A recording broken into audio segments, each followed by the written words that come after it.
Hi guys, so in this video today, what I'm going to talk about is the importance of no contact and give you some tips on how to do it and why you're doing it. So feel free to like and subscribe if you're enjoying this content. So why do you need to go no contact? What's the purpose of it? Well, the purpose of it is it's not to hurt the manipulator or the narcissist. It has nothing to do with that. It is what you're trying to do is break the cyclical pattern of good and bad periods. You're trying to break the trauma bond that you have with a narcissist or a manipulator. It's basically a coping mechanism to help you heal and get out of the trauma bond, get out of the abusive relationship, and break that unhealthy bond so that you can truly heal. That's the reason for going no contact. It's all about you and your healing, nothing to do, really to do with them.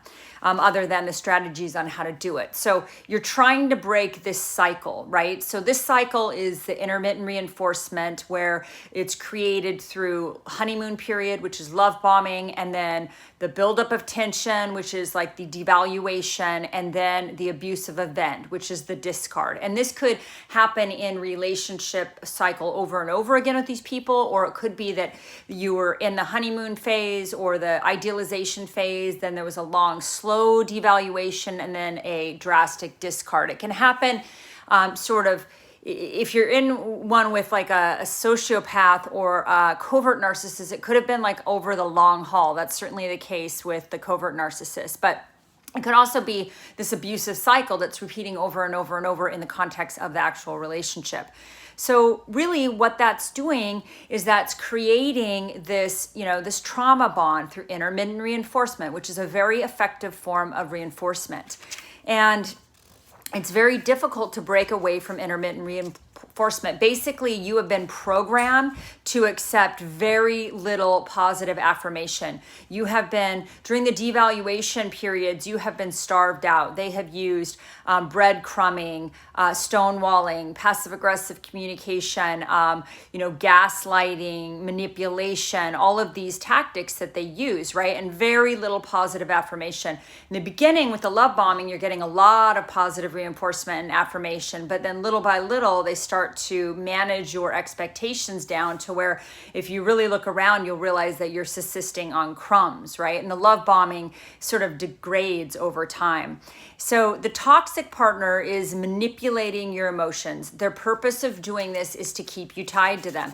And unfortunately, it's not a very reciprocal tie, right? Because they typically have multiple other sources of supply that they're currently grooming at the same time, because they are, surviving on, they have to have outside validation. And one person is never going to be able to sort of fulfill that need for them because, sort of over time, even if that person's giving them a lot of positive reinforcement and a lot of validation, it sort of becomes boring to them, and they want new sources of supply. They want new flavors of milkshake. So this is the reason that the narcissist does this is to get their needs and their wants met and their ego gratification and to get validation. I personally do not want to be a milkshake. So I had to use this mantra. I'm like, I'm not a milkshake. I'm not, I don't want to be one of many. I want a true partnership with one person. So for me, I'm not interested in being, one source of food for an insatiable appetite of a narcissist. So when you are, part of the reason for no contact is because when you are near them, it is almost impossible to break away. You have been conditioned in this very destructive pattern and manipulated and abused and gaslighted, and you're addicted to this cycle. There's a lot of neurochemicals that are going on, a lot of dopamine hits you're getting when you get that love bombing. You need distance in order to heal. You need clarity. You need you need to be able to break that dopamine loop and find your way back to your true self, right? You need to find your way back to you. When a narcissist, no contact is you're basically removing yourself from harm's way. You are doing a extreme act of self-care and self-love. And the goal is to actually never look back, to burn all the bridges, to break all the ties with this toxic bond. Many people actually fail at no contact because they think it's just about sort of limiting their physical proximity or their physical contact, but it's a lot more than that. And again, the reasons we do it, there's two main reasons. One is to gain clarity, to get some emotional distance from them, and to see your life and the relationship in a factual and objective way rather than the way that you've been conditioned to see it when you're in the relationship and you're being manipulated. Without, your toxic partner having this ability to distort your way of thinking with their manipulation, their gaslighting, their hoovering, their lying. They don't get the chance to further manipulate your mind. And the second reason is to take the toxic person out of the equation. And you do this by making it impossible for them to intervene on your daily life or try to change your mind or make you second guess yourself or any of those things that they've been masters at doing for quite some time. And so some very easy ways to do this, to go no contact, are you don't meet them. You don't talk to them on the phone. You don't call them. You don't accept their calls. You do not message them, or you do not accept messages from them of any kind. And this sounds easy, but it is very difficult to do if you have been in this sort of dopamine haze. It's almost like you're under their toxic spell. Really difficult to do when you're in their proximity. And if they have, especially if the narcissist has not secured a new source of supply, they may stalk you, harass you, or try to love bomb you back, right? Typically, if they secured a new source of supply, quite frankly, you should consider yourself lucky, because it means that they're otherwise engaged with that new source of supply. They're probably going to start grooming others at some point, but while they're engaged in that, that's actually your luck, even though it doesn't feel like this. And, it all depends on how much they will stalk you, all depends upon their level of crazy and how much of a blow to their ego that you gave them, right? How much of a narcissistic injury that you created in leaving them or in trying to get away. So other things you can do, if very important, block their number, block their social media, and unfriend all of their flying monkeys and all of their family. Some people will even go to the extreme of changing where they live, changing their workplace. You can change your email, you can change your phone number. If they continue to stalk at this point, then you can go to the police and get a restraining order. And I know these sound very serious and extreme, and some cases are quite extreme in their level of stalking. Others tend to be more like cyber. They'll do cyber hoovers. Well, they're just stalking you on your social media. They're stalking you, in these very covert ways. And then also, do not go to places that remind you of them. Don't do drive-bys of their workplace or home. Do not look at their affair partner's social media. Get rid of all photos or objects that remind you of them. Do not listen to music that reminds you of them. And keep in mind, these are just some tips, but keep in mind that, for a lot of people, it actually takes like 7 attempts to leave these relationships. So if you're still in there, or if you're still trying to break the trauma bond, that's okay.